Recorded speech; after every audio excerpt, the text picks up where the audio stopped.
अस्सलाम वालेकुम दोस्तों, welcome to our channel science mix fun. दोस्तों, आज हम लाए हैं आपके लिए एक और इंटरेस्टिंग वीडियो। आज हम बात करेंगे 9th नंबर प्लेनेट यानी प्लूटो के बारे में। जी हाँ दोस्तों, प्लूटो जो कुछ साल तक प्लेनेट रहा, लेकिन बाद में उसको प्लेनेट से निकाला गया। सोचो, एक दिन आपको पूरी दुनिया प्लेनेट मान रही हो और कुछ साल बाद आपसे ये दर्जा छीन लिया जाए। ऐसे ही कुछ हुआ था प्लूटो के साथ। आज हम वीडियो में जानेंगे कि प्लूटो असल में क्या चीज़ है और उसे प्लेनेट से क्यों हटाया गया है। 1930 से लेकर 2006 तक प्लूटो को भी प्लेनेट माना जाता था, लेकिन 2006 में उसे प्लेनेट से हमेशा के लिए रिमूव कर दिया गया है। सबसे पहले हम जानेंगे कि प्लूटो खुद क्या चीज़ है। 20वीं सेंचुरी के स्टार्ट में ही साइंटिस्ट को लगा था कि नेपट्टून के बाद कोई और कैल्स्टियल बॉडी मौजूद है। इसे सर्च के दौरान 1913 में क्लाइड कोम्बो ने प्लूटो को डिस्कवर किया।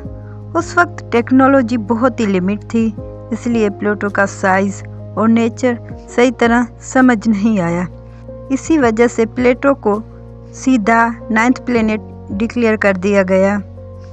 दोस्तों, प्लूटो एक पत्थर और आइस से बना हुआ छोटा सा कैल्स्टियल बॉडी है। इसका डायमीटर लगभग 2337 किलोमीटर है, जो हमारे मून से भी छोटा है।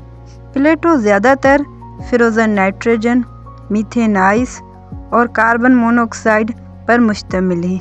ये चीज़ें इसे एक आइस वर्ल्ड बनाती हैं।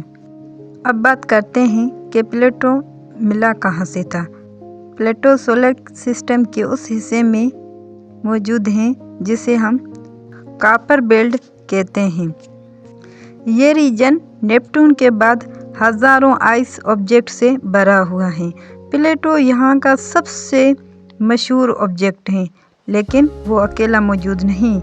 इसी वजह से साइंटिस्ट ने सोचा, अगर प्लूटो प्लेनेट है तो फिर यहाँ के और ऑब्जेक्ट को भी प्लेनेट होना चाहिए था, जो लॉजिकली बात बिल्कुल दुरुस्त नहीं। प्लूटो का ऑर्बिट बहुत ज़्यादा बेदवी है, यानी ये एक की शक्ल में है। कभी ये सन के करीब आ जाता है और कभी बहुत दूर चला जाता है। कुछ टाइम के लिए प्लूटो नेपट्टून से भी सन के ज़्यादा करीब हो जाता है। प्लूटो को सन का एक चक्कर पूरा करने में तकरीबन 248 अर्थ ईयर लगते हैं, जो काफ़ी बड़े। प्लूटो पर टेम्परेचर -200 सेल्सियस से भी कम हो जाती है। यहाँ सनलाइट बहुत कम है, इसलिए ज़्यादा हीट मौजूद नहीं। प्लूटो का एटमॉस्फेयर बहुत थिन है और सिर्फ तभी होता है जब प्लूटो सन के करीब होता है। दूर जाने पर यह एटमॉस्फेयर फ्रीज हो जाता है। प्लूटो के पास तकरीबन 5 मून हैं। उनमें सबसे बड़ा चेरोन है। चेरोन इतना बड़ा है कि प्लूटो और चेरोन अक्सर एक डबल सिस्टम जैसे घूमते हैं। ये चीज़ें प्लूटो को और भी यूनिक बना देती हैं दूसरे प्लेनेट से, और यह देखने में बहुत इंटरेस्टिंग है।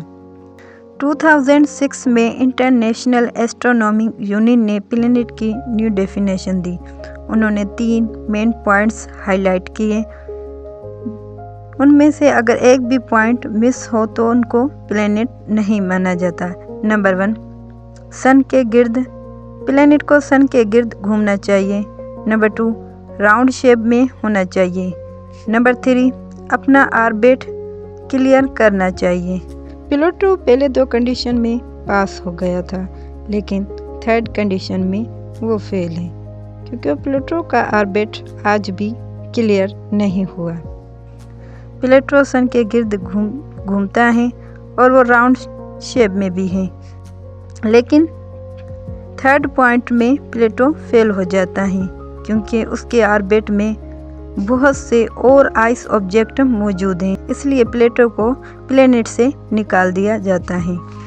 इस फैसले के बाद पूरी दुनिया में हंगामा शुरू हो जाता है। कई साइंटिस्ट और आम लोग आज भी प्लूटो को प्लेनेट मानते हैं। कुछ लोगों का कहना है कि ये डेफिनेशन ही गलत है, जबकि कुछ कहते हैं साइंस में डिसीजन एविडेंस पर होता है, फीलिंग पर नहीं। 2015 में नासा का न्यू हॉरिजॉन्टल स्पेसक्राफ्ट जो खला पर भेजा गया था, वो प्लूटो के बिल्कुल करीब से गुजरा। इस मिशन ने बताया कि प्लूटो बिल्कुल बोरिंग नहीं, यहाँ बर्फ़ के पहाड़ मौजूद हैं, नाइट्रोजन ग्लेशियर मौजूद हैं और एक्टिव सरफेस भी मौजूद हैं। इससे ये साबित हुआ कि प्लूटो अभी भी बहुत इम्पोर्टेंट है। दोस्तों, चाहे प्लूटो प्लेनेट ना रहा हो, लेकिन ये हमें सोलर सिस्टम के आउटर रीजन समझने में मदद देता है। प्लूटो से हमें ये पता चलता है कि सोलर सिस्टम कितना कॉम्प्लेक्स और डायनामिक है।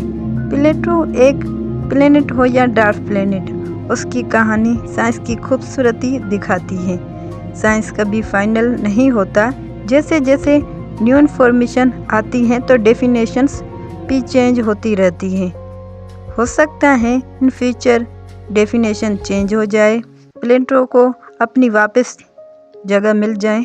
प्लूटो पर पार्ट 2 देखना चाहते हैं तो हमारे चैनल को लाइक करें, सब्सक्राइब करें और हमें दे इजाज़त। अल्लाह हाफिज़।